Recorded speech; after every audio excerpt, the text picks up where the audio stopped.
হাসান প্রতিদিন সকালবেলা চা নিয়ে আমার বেডরুমে যায়। আমি বেডটি পছন্দ করি। প্রতিদিনের মতো আজও হাসান তা নিয়ে আমার রুমে এসে খাটের উপরে কম্বলের ভেতরে এমন অবস্থা দেখে সে কিছুটা লজ্জা পেয়ে গেল। সে আর ওখানে দাঁড়িয়ে থাকতে পারল না, তাই চায়ের ট্রেটা ড্রেসিং টেবিলের উপর রেখে বেডরুম থেকে বের হওয়ার সময় দরজার সামনে গিয়ে বলল, এদের বুঝি লজ্জা শরম বলতে কিছু নেই, দরজা খোলা রেখে যা ইচ্ছে তাই করে। বলেই হাসান ওখান থেকে চলে গেল। কিছু সময় পর আমি আর আমার স্বামী ওয়াশরুম থেকে বের হয়ে আসলাম। ওয়াশরুম থেকে বের হতে সামনে পড়লো আমাদের ঘরের কাজের ছেলেটি আমি এবং আমার স্বামীর দিকে এমন ভাবে তাকাচ্ছে যেন আমাদের দেখে সে ভূত দেখলো। আমি অবাক হয়ে তাকে জিজ্ঞেস করলাম, কি হলো, এমন করে তাকিয়ে আছিস কেন? তুই কি কিছু বলতে চাস? সে কোনো উত্তর না দিয়ে আমার দিকে তাকিয়ে আছে। মনে হচ্ছে যেন আমাদেরকে নিয়ে সে কিছু একটা ভাবছে। তারপর আমি আমার স্বামীর দিকে খেয়াল করলাম, আমার স্বামীর মুখ থেকে হাসিটা যেন কোথায় হারিয়ে গেছে। আমার স্বামী যেন কিছু একটা ভাবছে। তারপর আমার স্বামীকে আমি জিজ্ঞেস করলাম, কি হলো, তুমি আবার কোথায় হারিয়ে গেলে? এই তো আমি তোমার সামনে দাঁড়িয়ে আছি, কিন্তু হাসান এভাবে আমাদের দিকে তাকিয়ে আছে কেন? আমিও তো তাই ভাবছি। সেই কখন থেকে আমাদের দিকে তাকিয়ে আছে, কিন্তু কোনো কথাই বলছে না।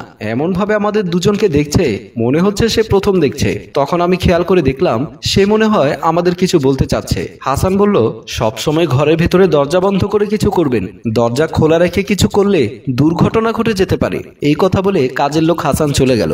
আমি হাসানের কথায় কিছুটা বিভ্রান্তিতে পড়ে গেলাম, কিন্তু বুঝতে পারলাম না হাসান কেন এই কথা বলল।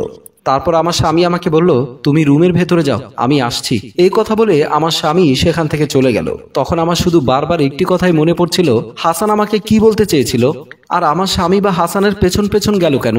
আমি আর 7-5 না ভেবে সেখান থেকে চলে গেলাম। আমার রুমে এসে চুল মুছতে মুছতে ড্রেসিং টেবিলের সামনে আসলাম। দেখলাম ড্রেসিং টেবিলের সামনে 2 কাপ চা রাখা আছে।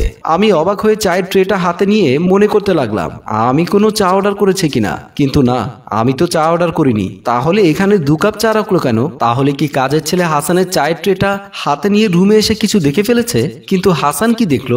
আমার মাথায় এই বিষয়টা ঘুরপাক খাচ্ছিল। একবার মনে মনে চিন্তা করলাম হাসানকে গিয়ে বিষয়টা জিজ্ঞেস করি, ও কি দেখেছে।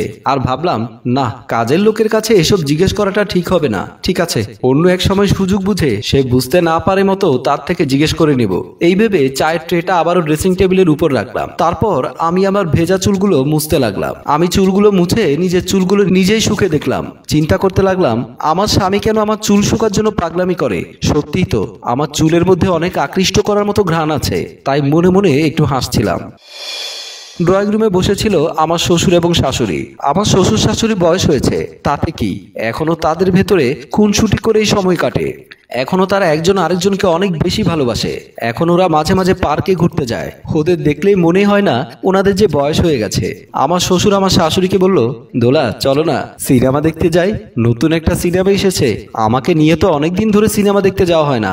এখন তো বাড়িতে বৌমা আছে, সংসারের ঝামেলা বৌমা সামলিয়ে নেবে। বৌমা এখনো ছোট মেয়ে, বৌমা কি পুরো সংসারের দায়িত্ব নিতে পারবে? কেন পারবে না? বৌমার তো অনেক বুদ্ধি। বৌমা তার বুদ্ধি দিয়ে সবকিছু জয় করে নিয়েছে। বুদ্ধিমতী মেয়ে দেখেই তো এই বাড়ির বউ করে এনেছি। একদিন এই বৌমা আমাদের মুখ উজ্জ্বল করবে। এমন সময় আমি ড্রয়িং রুমে গেলাম। আমি প্রথমে আমার শ্বশুরকে এবং পরে আমার শাশুড়িকে সালাম করলাম। আমার মা আমাকে বলে দিয়েছিল আমি যেন প্রতিদিন ভোরে উঠে আমার শ্বশুর শাশুড়িকে সালাম করে দিন শুরু করি। আমি আমার শাশুড়িকে বললাম, মা, বাবা কোথায় নিয়ে যাচ্ছে আপনাকে? আপনি বাবার সাথে চলে যান, আমি ঘরের দিকে খেয়াল রাখবো। এই কথাটা আমি তোমার শাশুড়িকে বোঝাতে চাচ্ছি, কিন্তু তোমার শাশুড়ি বুঝতেই যাচ্ছে না। তোমার শাশুড়ি বলছে তুমি নাকি এখনো ছোট রয়ে গেছো, তুমি নাকি এত কিছু দায়িত্ব নিতে পারবে না। মা কিন্তু ঠিকই বলেছে, আমি তো এখনো ছোট রয়ে গেছি। আমি যদি ছোট না থাকতাম তাহলে কি কালকে আপনি আমাকে চকলেট কিনে দিতেন? আমার কথা শুনে আমার শাশুড়ি শ্বশুর সবাই হো হো করে হেসে উঠলো। আসলে আমার শ্বশুর শাশুড়িকে হাসি মুখে রাখতে গিয়ে মাঝে মধ্যে আমাকে কমেডিয়ান হয়ে যেতে হতো। আমার শাশুড়ি আমাকে বলল, তোমার ছোট বোনটি কি ঘুম থেকে উঠেছে? মা, আমি তো জানি না। ঘুম থেকে ওঠার পর ওনার সাথে আমার আর দেখা হয়নি। তোমার বোনকে ডেকে নিয়ে আসো, মেয়েটি সব সময় ঘরের ভেতরে থাকে। তোমার বোন হলে কি হবে? তোমার বোন সবার সাথে মিশতে পছন্দ করে না। আরে বৌমাকে এমন করে কথা কেন বলছো? সবাই কি আর তোমার বৌমার মতো? মা, আমি গিয়ে দেখি প্রিয়া ঘুম থেকে উঠেছে কিনা। বলেই আমি ড্রয়িং রুম থেকে চলে আসলাম। আর আমার শ্বশুর শাশুড়ি আবার আগের মতো খোশ গল্পে মেতে উঠলো। আমি ড্রয়িং রুম থেকে সোজা প্রিয়ার রুমের দিকে আসলাম। এসেই দেখি প্রিয়া খাটের উপর নেই। আসলে প্রিয়া তখন ঘুম থেকে উঠে গিয়েছিল। প্রিয়াকে না পেয়ে আমি প্রিয়াকে ডাকতে লাগলাম, প্রিয়া। প্রিয়া ওয়াশরুমের ভেতর থেকে বলল, এই তো আমি ওয়াশরুমে আছি। তখন আমি বুঝতে পেরেছিলাম আমার বোন ওয়াশরুমের ভেতরে। তখন আমি বললাম, ফ্রেশ হয়ে খাবার টেবিলে চলে আয়। ঠিক আছে আপু, তুমি চলে যাও, আমি আসছি। তারপর আমি যখন রুম থেকে বের হতে যাব তখন বাথরুমের ভেতরে আমার স্বামীর গলা শুনতে পেলাম। আমি চমকে উঠলাম। সন্দেহ না করে প্রিয়াকে বলতে লাগলাম, প্রিয়া তোর দুলাভাই কি ঘরে এসেছিল? না আপু, কি বলছো? দুলাভাই কেন এই রুমে আসবে? তখন আমি মনে মনে ভাবলাম হয়তোবা আমি ভুল শুনেছি। তাই আমি আর ওখানে না দাঁড়িয়ে ডাইনিং টেবিলের দিকে চলে গেলাম। আমি চলে যাবার পর আমার স্বামী নিলয় আমার বোনকে বলতে লাগলো, বড় বাঁচা বেঁচে গেলাম। ভেবেছিলাম আজ আমি তোমার বোনের হাতে ধরা পড়ে যাব। তুমি এত ভয় পাও কেন? এই ওয়াশরুমের ভেতর আপু দেখতে আসতে পারবে নাকি? আমি তো আপুকে বলেছি এখানে কেউ নেই, আর আপু চলে গেছে। তোমার মাথায় অনেক বুদ্ধি। আমার মাথায় বুদ্ধি না থাকলে কি আমি দুলাভাইয়ের সাথে প্রেম করতে পারতাম? তুমি ঠিক বলেছো, প্রেম করতে হলে বুদ্ধি লাগে। এই কথা কিন্তু তুমি ঠিক বলনি। আমরা প্রেম করছি না, আমরা পরকিয়া করছি। আমি খাবার টেবিলে বসেছিলাম। আমার সামনে অনেকগুলো ফলমূল রাখা ছিল। আমার কেমন জানি ওসব খেতে ইচ্ছে করছিল না। আমি আমার স্বামীর কথা ভাবছিলাম। তখন দেখলাম আমাদের কাজের ছেলে হাসান এসে ফ্রিজের সামনে দাঁড়িয়ে ফ্রিজ খুলতে গিয়ে আমার দিকে তাকিয়ে আছে। আমি তখন তাকে বললাম, আমার দিকে এমন ভাবে তাকিয়ে আছিস কেন? তখন আমাদের কাজের ছেলে বলল, আমি মাঝে মধ্যে খেয়াল করে দেখেছি আপনারা স্বামী স্ত্রী যখন ঘরের ভেতরে থাকেন তখন আপনারা ঘরের দরজা বন্ধ করে রাখেন না। আমি কিন্তু অনেক কিছুই দেখে ফেলি, তাতে আমার লজ্জা লাগে। কাজের ছেলের মুখে এমন কথা শোনার পর আমি কিছুটা লজ্জা পেলাম। আমি চিন্তা করতে লাগলাম, আমি আর আমার স্বামী যখন রুমের ভেতরে থাকি তখন তো আমরা এমন কোনো কিছুই করি না যাতে করে ও দেখলে ওর খারাপ লাগার মতো। আর যখনই বা আমরা ঘনিষ্ঠ হওয়ার চেষ্টা করি তখন তো আমি নিজে ঘরের দরজা বন্ধ করে দেই। এখন হাসান কেন এসব কথা বলছে? আমি কোনো কথাই বলছিলাম না, চুপচাপ বসে বসে চিন্তা করতে লাগলাম। দেখলাম আমাদের কাজের ছেলে হাসান ফ্রিজ থেকে কাঁচামরিচের পলিথিন নিয়ে চলে গেল।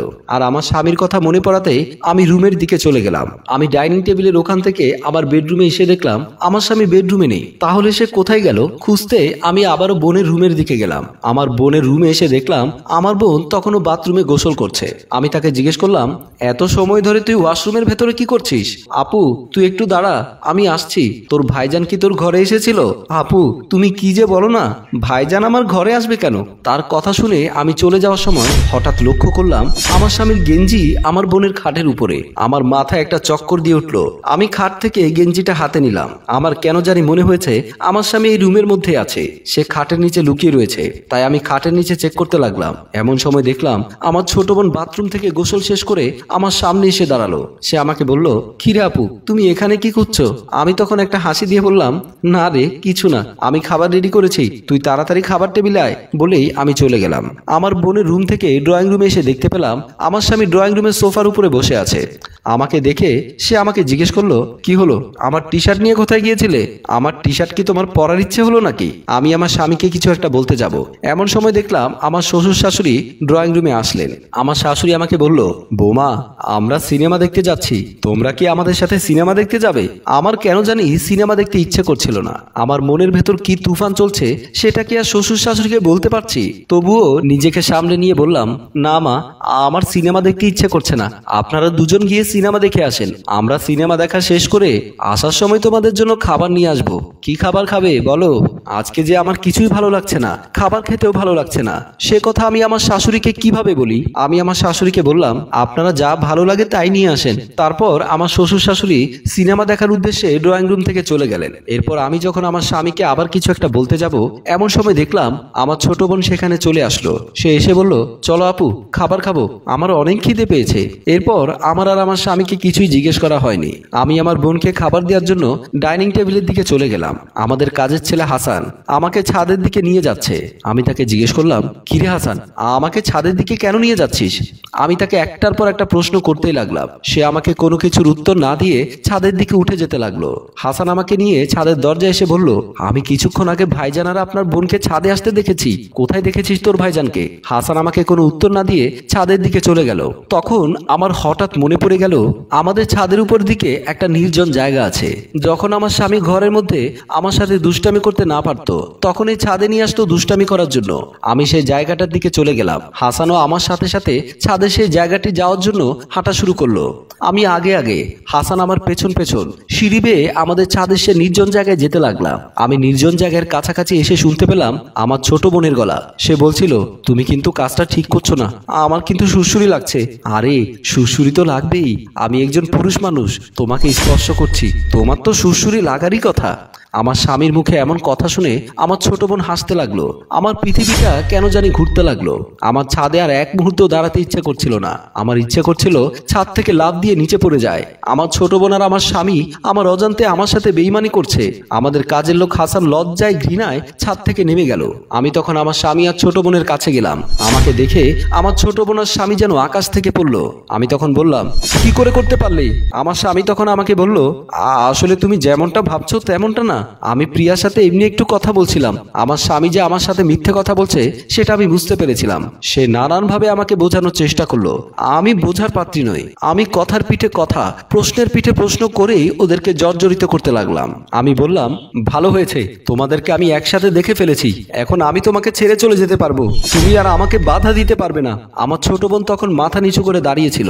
আমার ছোট বোনের দিকে তাকিয়ে আমার তখন প্রচুর ঘৃণা হচ্ছিল। আমি সেখানে আর এক মুহূর্ত না দাঁড়িয়ে ছাদ থেকে নেমে যেতে লাগলাম। ছাদ থেকে নামতে নামতে আমার কেবলই মনে হচ্ছিল, জীবনে আমি কি ভুল করলাম। সম্মানিত ভিউয়ার্স, অতিরিক্ত বিশ্বাস করলে ঠকতে হয়, তাই কাউকে অতিরিক্ত বিশ্বাস করার আগে একবার ভেবে দেখুন।